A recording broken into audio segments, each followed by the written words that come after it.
mingming namin, oh. Na, ano nang nangyari sa kanya? Oy, na, nagwala na talaga siya, oh. Sige. Na. Mabait itong mingming namin. Pag wala yung anak ko, asawa ko, nasa trabaho na sila. Ito ang kasama ko nung wala pa yung ubatsang, yung lola. Siya kasama ko ngayon. Ngayon, lagi na siya doon sa lola. Salamat naman at merong kasama yung lola. Pag wala na rin ako, bababa na ako. Maganda rin may mga ano ka, mga hayop sa ano, mga animals ba sa bahay. Kasi nakakatulong din sila, lalo na pag malungkot ka, ikaw lang mag-isa. Meron kaming aso at pusa. Si aso is nandoon na sa heaven, matagal siya sa amin.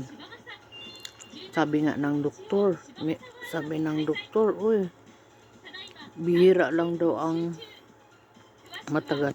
Ewan ko lang ha, basta dito, tagal niya sa amin, bihira. Yung anak ko is, nang nandito siya sa amin is, yung anak ko edad is 6 years old.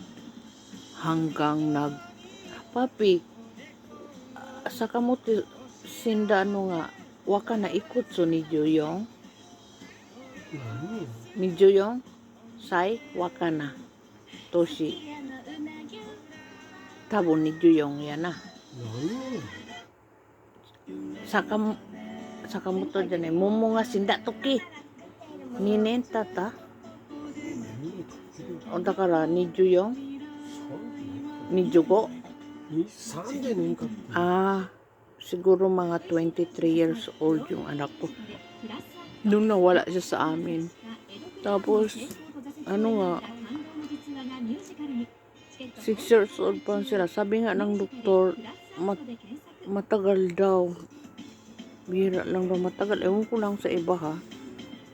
Napakatagal nun. Kasi may kasabihan daw tayo. Ewan ko lang ha. Na ano ko lang din ito. Pag may mga hayop ka sa bahay, lalo na itong pusa, sila ang mag-aalis ng mga negative energy. Lalo na yung hindi natin nakikita. Yan sila magpuprotect sa'yo. Yung aso naman daw, ang ano ko lang, nakuha ko, nasagap ko is, kung anong meron kang mga sakit, sasaluin nila. Kaya, Diyos ko, yung asawa ko, ano yun, malapit sa kanya, kaysa sa akin. Mas ano pa, umiyak talaga siya ng marami kaysa sa akin. Kaya ayan, ito na naman ngayon, Sakamoto. Ang pangalan niya ay Sakamoto. Babae po siya.